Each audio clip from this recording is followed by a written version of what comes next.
the difference or the conflict between the rich and poor is really become more intense, especially like people's access to social welfare. For example, if people live in urban and if they have a state stable government job, then they could enjoy much better health care than people live in the countryside, what we call them as the rural people. So those social benefits and difference are still existing even within one country. This is Joel Kotkin. And this is Marshall Toplansky. And you're listening to the Feudal Future podcast. Our society is being rapidly reduced to a feudal state, a process now being exacerbated by the COVID-19 pandemic. Millions of small businesses are near extinction. Millions more are losing their jobs, and many others will be stuck in the status of propertyless serfs. The big winners have been the expert class of the clerisy, and most of all, the tech oligarchs, who benefit as people rely more on algorithms than human relationships. With this, around the world, the middle class is becoming more squeezed than ever.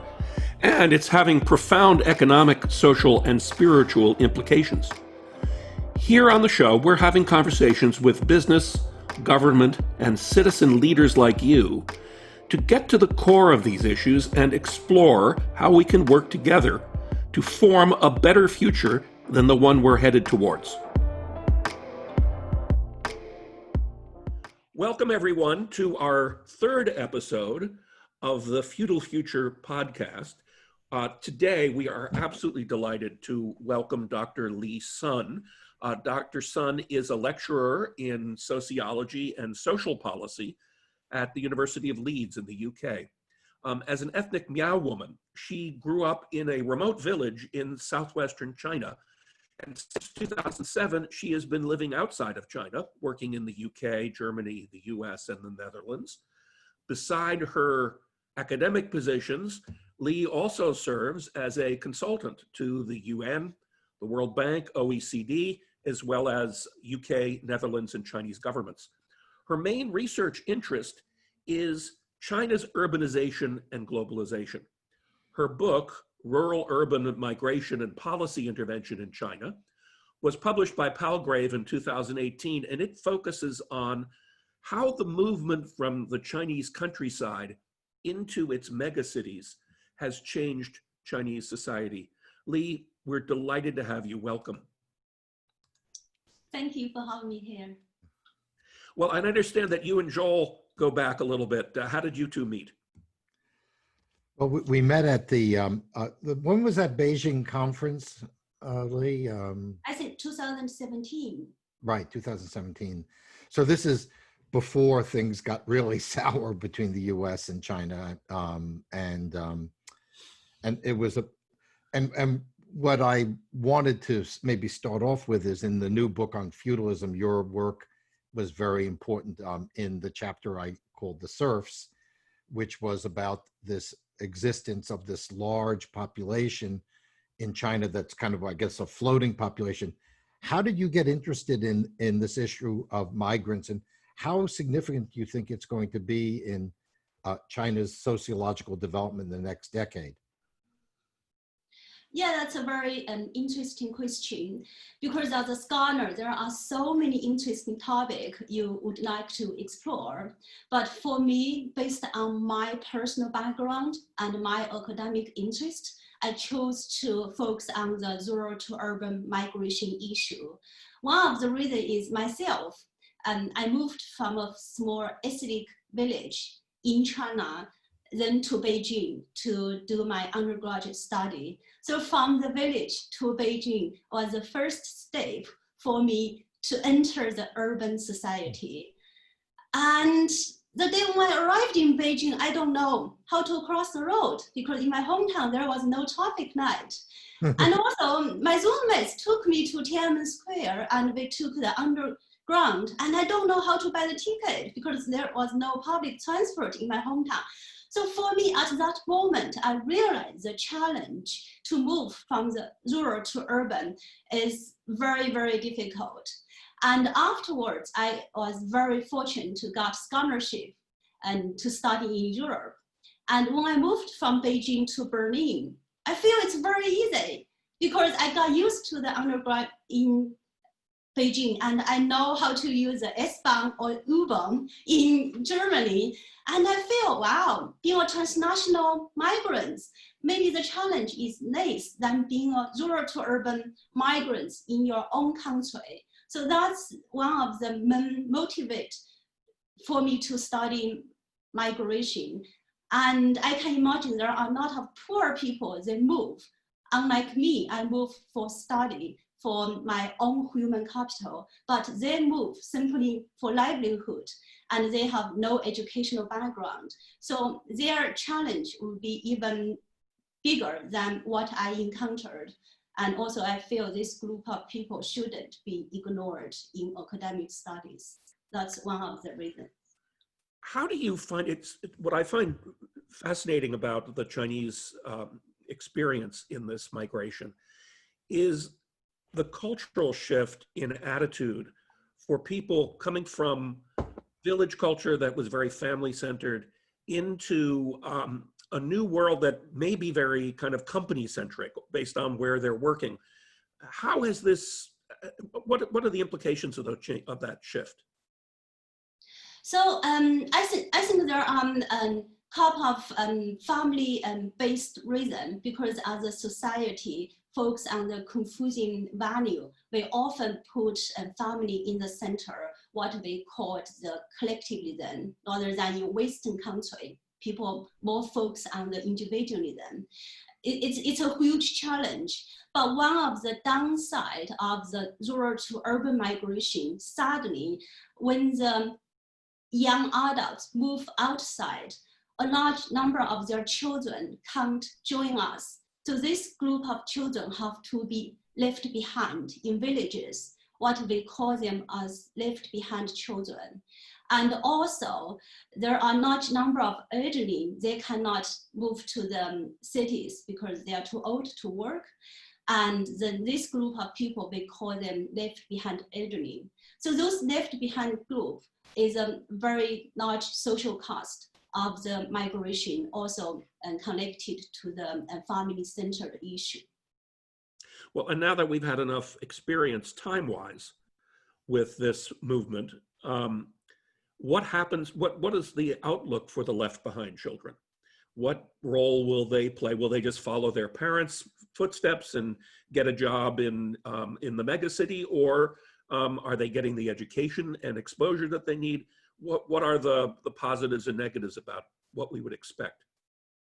I think there are some positive impact. For example, if my parents had chance to find a job in city, no matter for 1 year or 5 years, if I got chance to enter the urban lifestyle when I was little, I won't have such a big culture shock, move to the university, right?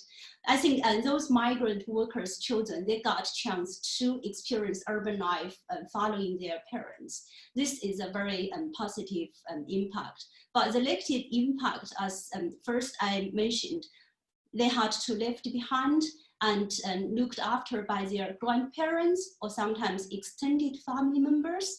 And they are able to see their parents once a year during the Chinese New Year holidays, maximum 2 weeks.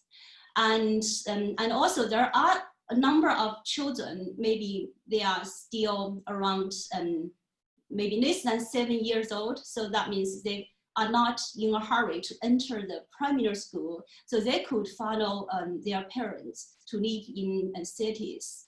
Because with the Chinese household registration system, any children, if they want to be enrolled in the school, their registration should be located to the receiving or the host city. That's the main constraint why migrant workers cannot take their children to study in the cities. But in the recent years, there are some reform and encourage the local urban school to take those migrant workers' children. But it largely depends on the municipal government and the central government are encouraging doing so. Well, can you give us some idea how large a group of people we're talking about? The urban migrants? Based on the national figure of last year, I think there were 290 million rural to urban migrant workers. Wow. Now, what I've been reading is that Beijing, Shanghai, some of the other cities are limiting. So here's this population. They obviously need to go somewhere to work. What's going to be the impact of the government saying no more for Beijing, no more for Shanghai, and I assume Guangzhou and some of the other cities? What's going to happen to these people? Actually, yes, the major cities, like you mentioned, Beijing, Shanghai, they are having the quota for the number of the residents, no matter they are local or they are migrants. And then they encourage those large number of migrant workers instead coming to those major cities, which we call the first tier city in China. And they said, oh, you are welcome to work in third or fourth tier cities. And meanwhile, the government start to build a lot of industry parks in those third and fourth tier cities in order to recommend those workers. And we think this is a good way to balance the population. Mm-hmm. You know, the strategy from an economics point of view makes a lot of sense in a world where you anticipate continued growth. What happens if growth starts to slow down, which it obviously has in China, and now, of course, with the shock on COVID-19, does it open up any weaknesses in the system that people hadn't seen before? Yes, of course. Actually, due to the COVID-19, a large number of migrant workers have already been jobless because of the financial issue. For example, the reduced international order and the declining global demand for goods. Some factories or enterprises have to shut down, and migrants become jobless, and they need to find new jobs. Government also realized these situations. And in this way, some migrant workers are encouraged to engage in what we call the gig economy, such as being delivery persons, because the demand for online shopping, food delivery has been dramatically increased in China. So this is one of the sector migrant workers are encouraged to engage.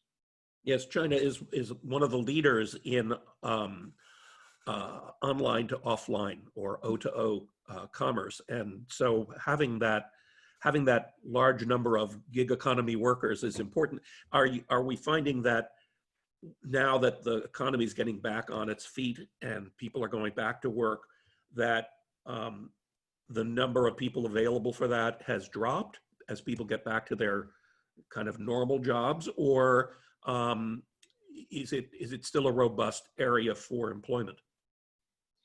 So I think for gig economy, the number is actually in increase, because of the COVID-19. Not of like urban residents, they still have some mental fear to go out dine in the restaurant. So they prefer to order something and eat at home. That's really boosts the demand for the delivery persons. But for other ordinary manufacturers, I think those jobs is declining. But there are some sectors are booming. For example, 85% of the works masks are now made in China, and migrants are really those workers behind such production lines. What about if we go down the road in China, given that, as Marshall mentioned, there's a slowing economy, is there a potential for some sort of class conflict? As you know, you have a rising Chinese bourgeoisie, but it's very evident if you go to Chengdu or something like that. But when I go out past the Fifth Ring Road around Beijing and go to the migrant camps, it's quite different. Is there any fear or concern about possible social disruption of this large population?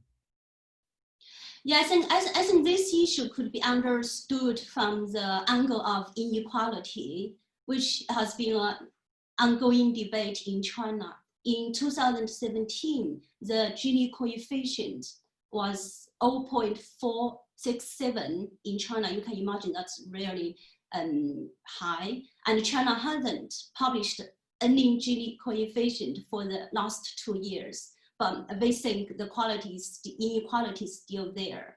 But it's worth noting that the annual National People's Congress was held in Beijing last month. Premier Li Keqiang addressed that there are 600 million people in China with a monthly income of 1,000 yuan, so which is equivalent to 114 US dollars. And also Premier Li added 114 US dollars is barely enough to cover the monthly rent for migrant workers in a middle-sized city. So that means 43% of the total 1.4 billion Chinese people are still living on less than $5 US per day. So you can imagine such inequality might cause some social conflict, but I don't think this is yet to come, because one main reason is those migrant workers, they still have their asset or their property back in the countryside.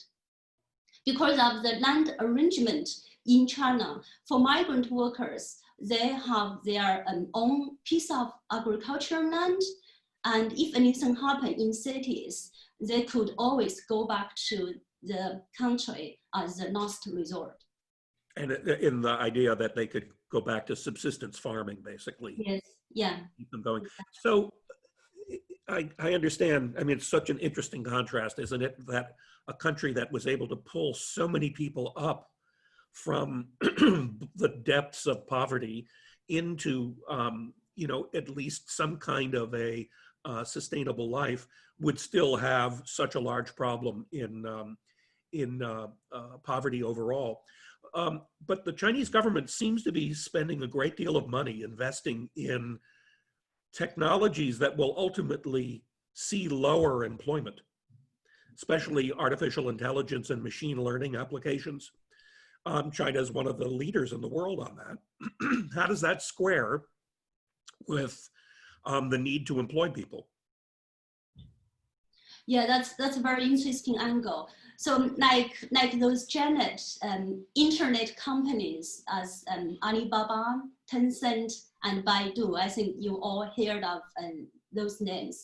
They are investing a lot of money in researching, and also the plan of Made in China 2025, and China to be the leading country in 2025 in the fields of telecommunication, robotics, and clean energy vehicles, and AI, like you mentioned.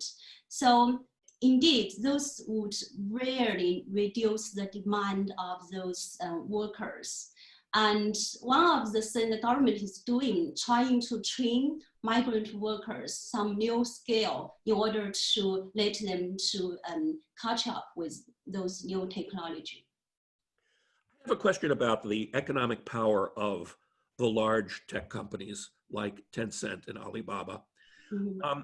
Globally, what seems to be happening is that there's a lot of innovation at the small business level with new technologies, people playing with different algorithms for AI-based businesses.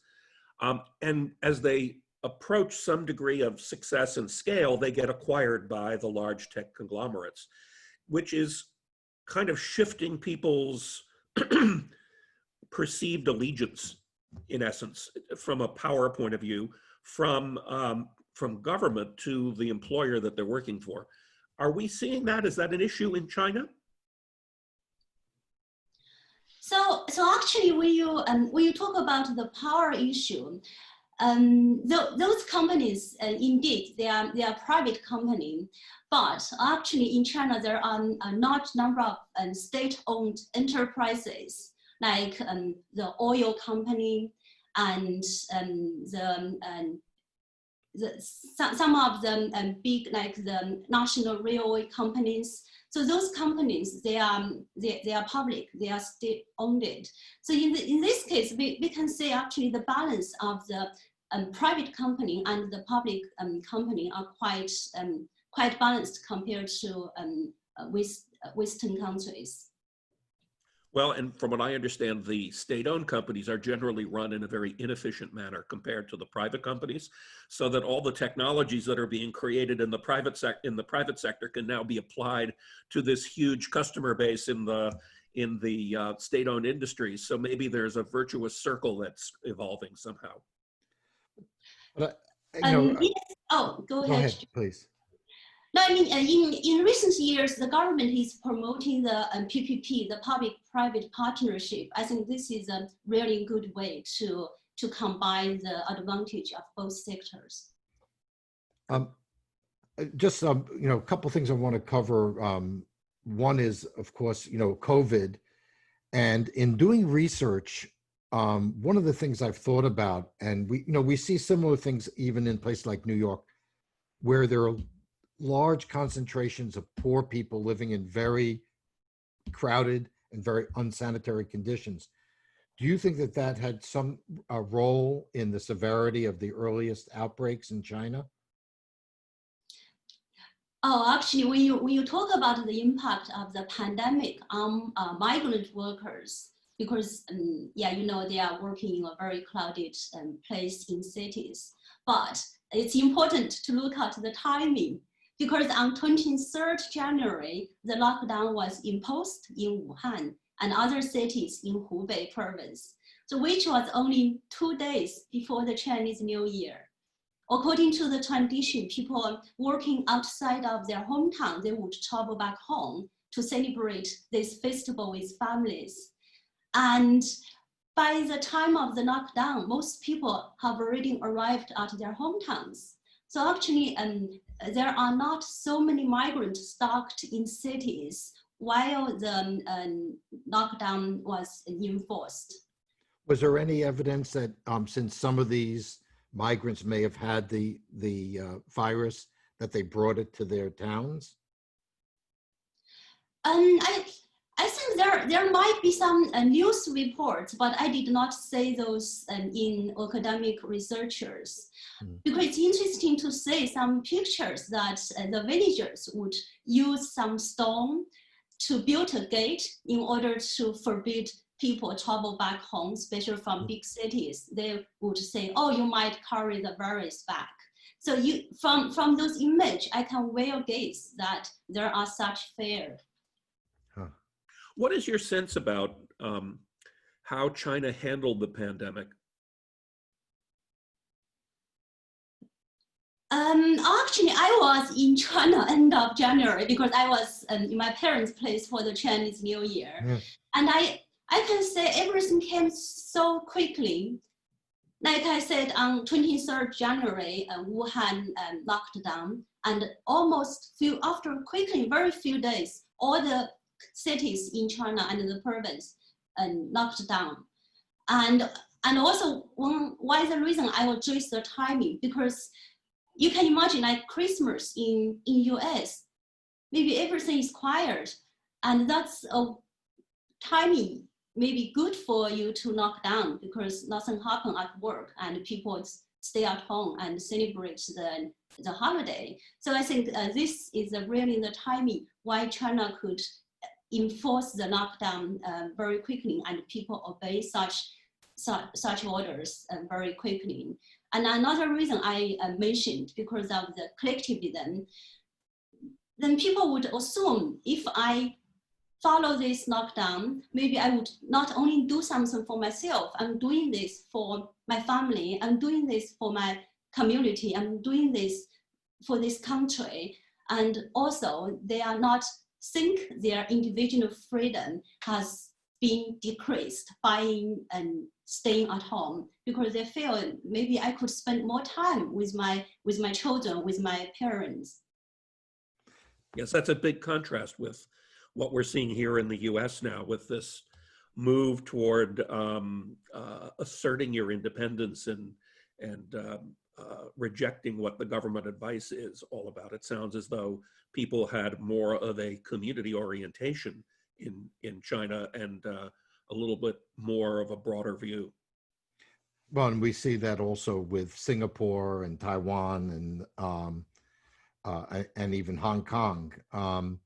But do you think that ultimately, as we're seeing, just to compare a little bit, like what we're experiencing now in the United States with the current disorders in our cities, is this 40% of the population that's poor, at some point, is that something that could be destabilizing over time for China? I mean, because my sense of it is Westerners like me, unfortunately, my Chinese friends have taken me to these places, but it does seem that that a lot of Westerners come to China. We go and we stay at JW Marriott, and we have wonderful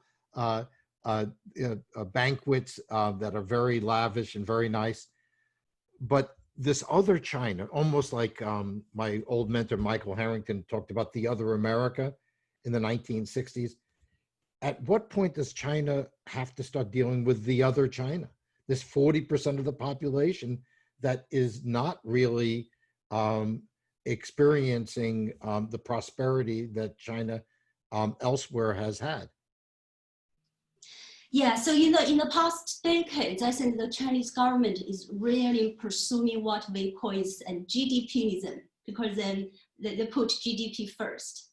And from this year on, the government does not set the GDP growth target, which is the first year without such GDP target since it was introduced in 1990.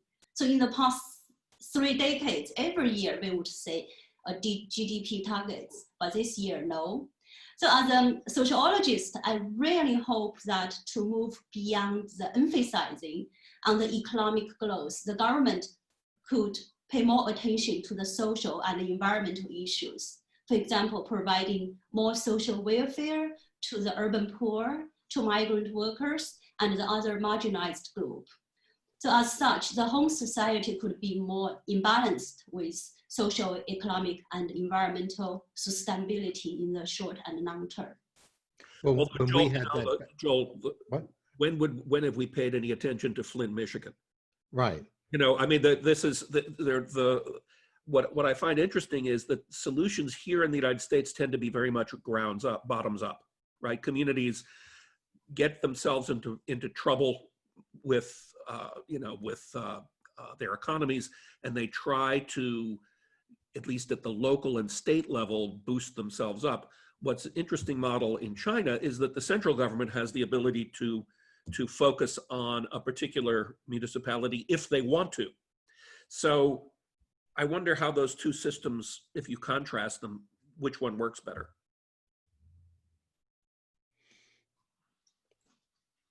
What do you think? Yeah, so Lee-Sun, I just, I mean, do you think that this class divide in China will be addressed because the government wants to, or is there any pressure, as Marshall talked about, in this country from the bottom up? So social class is not common used in China. We don't really say this group of people are upper class, middle class, working class. We have totally different definition. Like one dimension is like rural people or urban people. And I think this is one of the main definition. And another definition is like we already say, people maybe from the first tier city, or people from the less developed region, like we mentioned, Chengdu, which is located in Sichuan province in the southwestern part of China. And it's very well known that people in western part of China is less developed. But people in the eastern part of China, like in Shanghai, Beijing, or Guangzhou, Shenzhen, they are rich regions. So there are like rural-urban difference, and there are also regional development difference. So therefore, class is not a common discussed concept. But I would say the difference or the conflict between the rich and poor is really become more intense, especially like people's access to social welfare. For example, if people live in urban and if they have a stable government job, then they could enjoy much better health care than people live in the countryside, what we call them as the rural people. So those social benefits and difference are still existing even within one country. And also the education, like I already mentioned about the migrant workers, children's education situation. And another one is elderly care, because China is already becoming the aging society since 2000. And the same situation with elderly care, if you happen to live in the well-off city like Shanghai, then you can enjoy much better care than people in the poor regions. I think that there are a lot of difference between rich and poor. And one of the other reasons why I don't think the conflict would raise like what happening in the US is because Chinese people, they have no strong idea of the civil society. I think they just get used to follow the government because they regard the government, maybe they get used to the order from the government, from the top down, rather than doing something bottom up. So I'm not saying such tension would raise any social instability in the coming time. But I maybe just to sort of conclude, and this has really been fascinating, but it seems to be Chinese history, and I'm obviously more than I, but I've studied it, even studied it when I was at Berkeley a long time ago. But what I wonder about is in China, this idea that you follow the government, even if these inequalities and social problems exist, is there always a possibility? Because it seems to me in Chinese history, there's always been, all of a sudden, there's out of the blue, there's massive disruption because the regime is seen to have lost the mandate of heaven. Is there any possibility that something like that could happen in China? I think one of the reasons people appreciate or they are satisfied with their life, even in the poor region, because I have done research in many poor provinces in China. Every time when I interviewed people, I said, are you happy? Are you satisfied? Are you content? And everyone really smiled and said, yes, we are very happy with our current life. And I'm asking why. They said, oh, compared to my parents' generation, compared to my grandparents' generation, I feel so well off, and why I need to complain. Because for myself, when I go back to my hometown each time, when I feel the poverty there, I still think, oh, how those people survive. Because I can compare their lifestyle with people in Shanghai, or even with people like in London or in New York, because I can compare, but they haven't have chance to like enter another life world, and they don't know what, like you mentioned, the values lifestyle would be. So they don't compare, then they are satisfied, and they only compare with what their grandparents' generation, then they feel, they appreciate what they have now. But just one follow-up just is that the parallel we had in the United States is when people came from the South or from Mexico, and yes, it was much better, but the children maybe don't have the same historical vision, and through social media, they know that there are lots of rich people in China driving fancy cars. So do you think the next generation will be a little less likely to be as obedient as the current one? So I think this is also influenced by the Confucian culture, maybe from the ethics point of view.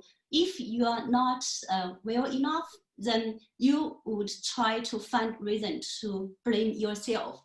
Then you would say, oh, I did not work hard enough. Oh, why can't I get to a good university? Why did I study enough to get into a good university in order to have a bright future? Then people intend to find reason internal from their self or from their family, rather than look around or even look at the policy or even look at what government could have done better. Very interesting. Are we finding major homelessness problems in the large cities? I have not have European friends told me, they said when they traveled in China, they did not find that many homeless people. They said, oh yeah, you can see a lot of homeless people in London, in California, but you did not find that many in China. I think one of the main reasons is that if people become homeless, they would feel ashamed of themselves, or they would feel embarrassed. Like I said, they would say, oh, why I can't work hard enough. And another reason, they could always go back to their hometown, maybe engage in farm activity, and which could let them survive based on the agriculture production. So in a sense, this sense of personal responsibility that you're talking about, that's ingrained in people to take responsibility for their own achievement or non-achievement and do something about it themselves, not looking for a governmental handout, is really something that characterizes the current Chinese culture. Yes.